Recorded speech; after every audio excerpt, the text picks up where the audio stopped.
지난달 2일 새벽 뉴질랜드 오클랜드의 한 주택에 불이 났습니다. 이 불로 집안에서 자고 있던 아들과 아버지가 숨졌는데요. 처음엔 단순 화재로 보였던 이 사고가 수사 결과 방화 사건이었던 걸로 드러났습니다. 지금부터 충격적인 사건의 전말을 살펴보겠습니다. 자, 지난달 뉴질랜드에서 발생한 화재로 사랑하는 가족을 잃은 유족이 저희한테 연락을 주신 사건입니다. 박 변호사님. 네, 화재 사건으로 남편과 아들을 잃은 사람의 친언니가 제보한 사건입니다. 지난달 2일인데요. 새벽 2시쯤에 이 뉴질랜드 오클랜드 이제 2층 건물인데 주택에 화재가 발생을 했습니다. 2층에는 여동생 가족이 살고 있었고요.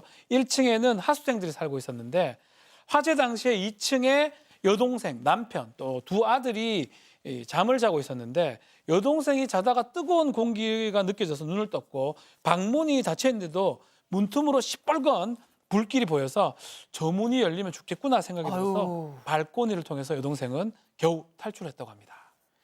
자, 하지만 집안에는 이 여동생의 그러니까 이 제보자의 여동생의 두 아들과 남편이 남아 있었습니다. 어떤 일이 그 이후에 벌어졌는지 제보자 언니 얘기 들어보시죠.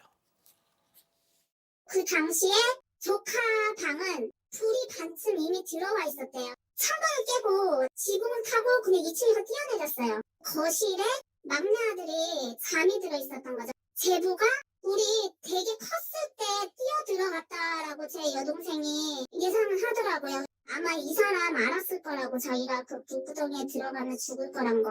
불 다 진압됐을 때 막내 아들 있는 데가 둘이 같이 발견된 거예요. 아, 그러니까 첫째 아들은 창문을 깨고 탈출을 했지만 남편과 12살 막내 아들은 탈출을 못했다. 그렇습니다. 이제 여동생분은 먼저 집 밖으로 탈출해서 보니까 첫째 아들이 창을 깨고 나오는 모습을 봤다라는 겁니다. 첫째 아들이 이 불을 발견했을 때 이미 손 옆에 불이 붙을 정도로까지 화재가 방안까지 들어가 있는 상황이었는데 다행히 첫째 아들이 이불을 뒤집어 쓰고 유리창을 깨고 나와서 이 지붕을 타고 1층으로 뛰어내렸고요. 남편과 둘째가 보이지 않아서 이 제보자의 여동생분도 사실 물 끼얹고 자기도 안으로 들어가려고 했는데 불길이 너무 세고 아무것도 보이는 게 없어서 포기했다라는 겁니다. 그리고 불길을 잡고 보니까 결국 그 남편하고 둘째 아들은 시신으로 발견이 되는데 제보자분의 여동생의 얘기는 그래요. 불이 아무리 강했어도 아마 남편이 들어가면 죽을 줄 알면서도 아들 구하러 갔다가 결국 같이 목숨을 잃은 걸로 그렇게 생각한다는 얘기입니다. 자, 유족들은 처음에 단순 화재 사고인 줄 알았습니다. 자, 그런데 현지 경찰이 3주 뒤에 이건 방화 살인 사건이라고 정말 충격적인 사실을 전해줬다는 거죠. 자, 그런데 더 기막힌 거, 이 방화범의 정체, 체크포인트 짚어보죠. 자, 친구의 남편 얘기 이어서 들어보시죠.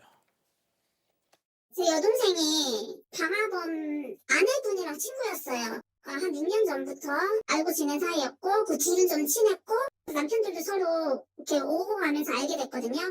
부부끼리도 왕래가 자주 있었는데 법정에서 처음 얼굴을 봤는데 처음에 자기 가족들 대피시켜야 된다고 한국으로 빨리 보내야 된다고 그때까지는 자기 신원을 공개하지 말아달라고 법원에다 신청을 했더라고요. 제가 참 어이가 없었어요. 남의 자식은 죽여놓고 자기들은 한국으로 빨리 피신시켜야 되니까 자기 이름을 막아달래요. 말이 안 나오더라고요.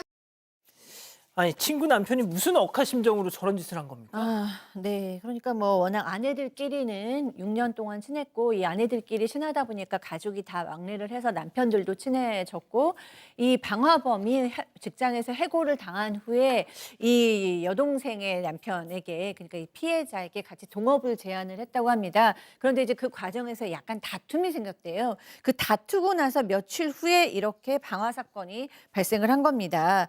이 뉴질랜드 경찰은 사건 현장에서 10리터 용기에 담긴 가연성 물질을 확보를 했습니다.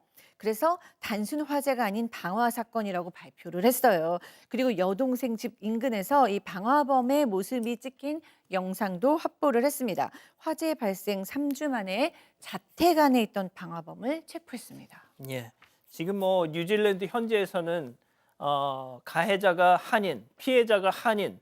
그래서 정말 이 교민 사회가 지금 뭐 난리라는데 자, 그런데 저 방화 피의자 경찰에 체포된 뒤에 또 뭐 황당한 얘기를 했다고요? 네, 맞습니다. 경찰에 붙잡힌 방화범 정식으로 기소가 돼서 재판에 넘겨졌는데요. 이 첫 법정 출석에서 나는 죄가 없다, 억울하다면서 모든 혐의를 부인했습니다. 그러면서 하는 말이 참 이기적이었는데요.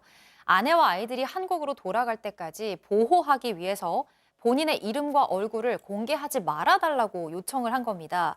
법원에서도 아이들을 보호하기 위한 일이다라는 이유로 이를 받아들였다고 해요. 하지만 유족들은 남의 자식은 불질러 죽여놓고 자기 자식들 위해서 신원 공개를 막아달라는 이 방화범의 요청에 정말 어이가 없고 말문이 막혔다고 심경을 전했습니다.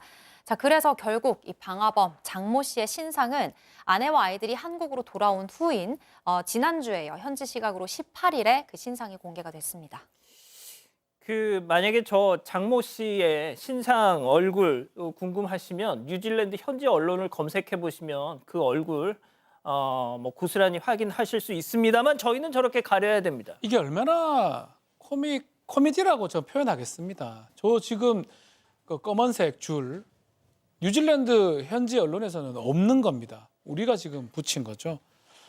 뉴질랜드나 뭐 다른 많은 외국에서 법상으로 국민이나 알 권리를 위해서 얼굴을 공개하는 편입니다. 뭐 미국의 많은 주도 그렇고요. 그래서 범죄자들이 범죄가 확실하고 좀 자백했지 않습니까? 그렇다면 얼굴하고 이런 것들 신원을 공개하는데 저기는 공개가 됐는데 우리 법상으로는 공개를 할 수 없기 때문에 이게 저기는 공개가 되고 보고 싶으면 저기 가면 볼 수 있고 여기서는 못 보고 이상한 일이 생깁니다.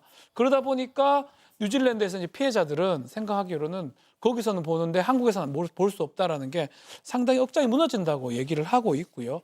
현재 구금 중이고요. 2027년 초에 재판이 열릴 것이다라고 얘기를 하고 있습니다.